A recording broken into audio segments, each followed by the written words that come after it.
මාල්නි ෆොන්සේකා මහත්මියට රාජ්‍ය ගෞරව දීප සම්බන්ධයෙන් පහුගිය දවස්වල විවිධ කතා විවිධ තැන්වල විවිධ පුද්ගලයන් සිදු කරමින් හිටියා. දේශපාලනය සහ දේශපාලනයෙන් පිටටත් ඒ කියන්නේ කලා ශාස්ත්‍රයේ සහ දේශපාලන ශාස්ත්‍රයේ දෙකේම මේ සම්බන්ධයෙන් කතා වුණා. ඉතින් අපි දැක්කා මීට හිත ජීවත් වෙලා ඉඳලා ගෞරවණීය ලෙස මිය ගිය දේශපාලකින්ට කලාකාරයන්ට සියලුම දෙනාට රාජ්‍ය ගෞරවය ලබා දීපු හැටි. ඒ රාජ්‍ය ගෞරවය ලබා දෙද්දී ආචාර්ය මොඩිමුර 21ක් සහ ඊට අමතරව එම ආචාර්ය පළ කිරීම සඳහා කාලෙන් කාලෙට කියන්නේ පැය කිහිපෙන් කිහිපයට ගෞරවය දැක්වීම සඳහා සන්නද්ධව ඒ හතර කොනේ ඉඳගෙන ආචාර්ය කරමින් රාජකීය ලෙස ඒක කරනවා.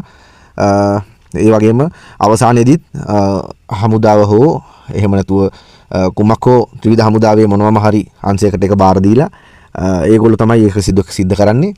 ඉතින් කොහොම හරි ආචාර්ය වෙඩිමුර තියලා අවසාන වශයෙන් අපි කලාකාරයෙක් විදිහට ඒ වගේ දෙයක් සිද්ධ වුණේ ස්වර්ණමය හඬක් ලැබුණු හඬ නිසා ලංකාව ලෝක පූජිත කරපු පණ්ඩිත් අමරදේව සූරීන් වෙනුවෙන් තමයි අවසානයේදී අවසාන වතාවට කරේ. ඒක තමයි රාජ්‍ය අවසන් ගෞරව සහිතව සිදු කරපු අවසාන අපි දැකපු මේ අවමංගල්‍ය උත්සවේ. ඉතින් මේකෙදී මාල්නි ෆොන්සේකා මහත්මියටත් ඒ ගෞරවය ආකාරම ලැබිය යුතුයි. මොකද අවුරුදු 60කට ආසන්න ප්‍රමාණයක් කාලයක් ඇය මේ ලංකාවේ සිනමාව වෙනුවෙන් පුංචි බබා චිත්‍රපට දිවිය ආරම්භ කළා. ආකාශ කුසුම අම්මාරුණ වෙනකම්ම ඇය කොහොම හරි ඇයගේ සිනමා ජීවිතේ අරගෙන ආවා.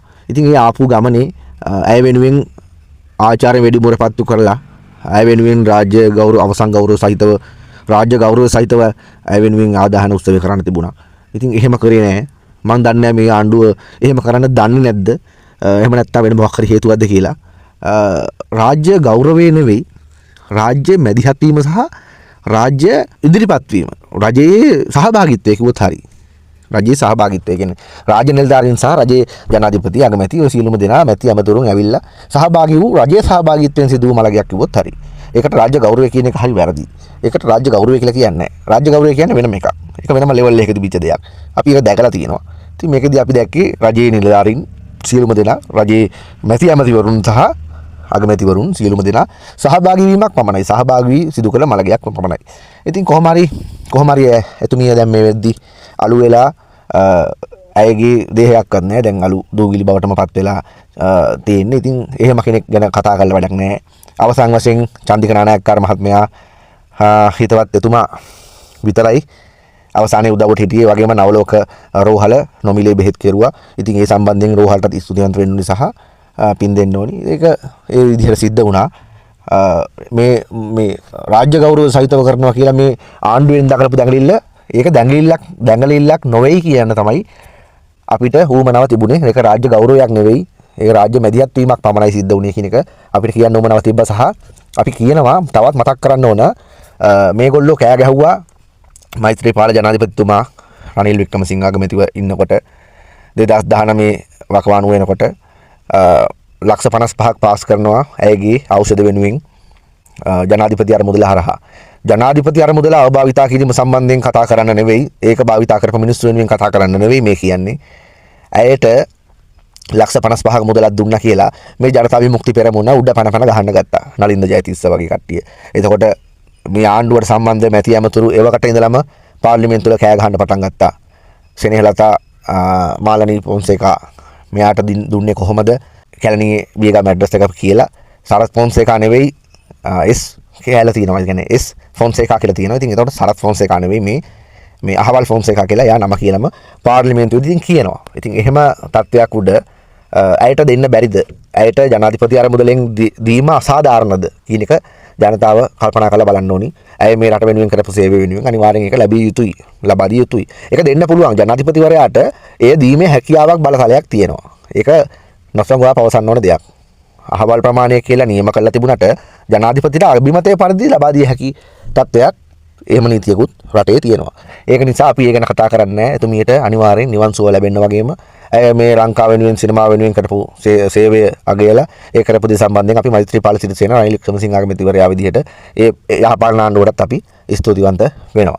කොහොම හරි එහෙම වෙලා ආපු ගමනේ මොවුන් මේ ආණ්ඩුව විසින් ඒවකට ඉඳලම කෑ ගැහුවා මේ තුමිට දීපු එක සම්බන්ධයෙන්. නමුත් සමනලී ෆොන්සේකා ඇය ජනතා විමුක්ති පෙරමුණේ බලකණුවක් වගේ කටයුතු කරපු කෙනෙක්. සෝබනේට එයා ජවිපේ වෙලා හිටියා. මම දන්නේ පන්තිපා දන්නවද ජනතා විමුක්ති පෙරමුණේ න්‍යායක් දන්නවද එහෙම නැත්නම් ඒ විජේවීර මහත්තයාගේ කරපු තියරියක්වත් ඒ කරපු දෙයක්වත් ඒ දර්ශනයවත් මම දන්නේ නැති නේද කියලා. කොහොම හරි ඇය අනුර කුමාර දිසානායක මහත්මයාට සහ ඒ ජනතා විමුක්ති පෙරමුණින් ඒ සම්බන්ධ වෙච්ච මාලිමාවෙන් සම්බන්ධ වෙච්ච අයට ස්තුතිවන්ත වුණා. හැබැයි මාල්නි ෆොන්සේකා මහත්මිය උඩ ඉඳගෙන බලන් ඉන්නවා නම් ඇයට අතපුරවල කනේ පාරක් ගහලා කියයි. පින් දීපන් ස්තුති කරපන් ආංගර මෛත්‍රීපාල සිරිසේනට හා රනිල් වික්‍රමසිංහට.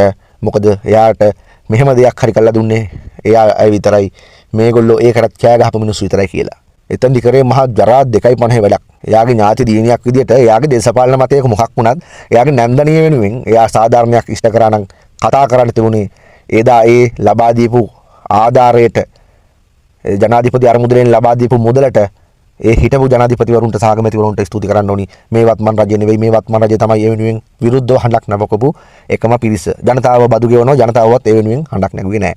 ඒක නිසා කොහොම හරි මේකත් දේශපාලන වාසි ගන්න මලගයක් මට්ටමට පත් කරගන්න උත්සාහ කරා. අවසන් මලගේ දවසේදී කරපු කතා ටික දැක්කහමත් අපිට මේ ආණ්ඩුවේ විද්වතුන් ගැන හිතා ගන්න පුළුවන්. කොහොම හරි දැන් ඒ සියල්ල සිදු වී අවසන් කොහොම වුණත් අර රාජ්‍ය ගෞරවයේ සහ රාජ්‍ය සහභාගීත්වයේ සම්බන්ධයෙන් ජනතාවට කියන්න තමයි අපිට උමනා වුණේ. රාජ්‍ය ගෞරවය කියන්නේ එකක්, රාජ්‍ය සහභාගීත්වය කියන්නේ එකක්. මේක රාජ්‍ය සහභාගීත්වයක් විතරයි. අපිට කියන්න උමනා වුණේ අන්න ඒ කාරණේ.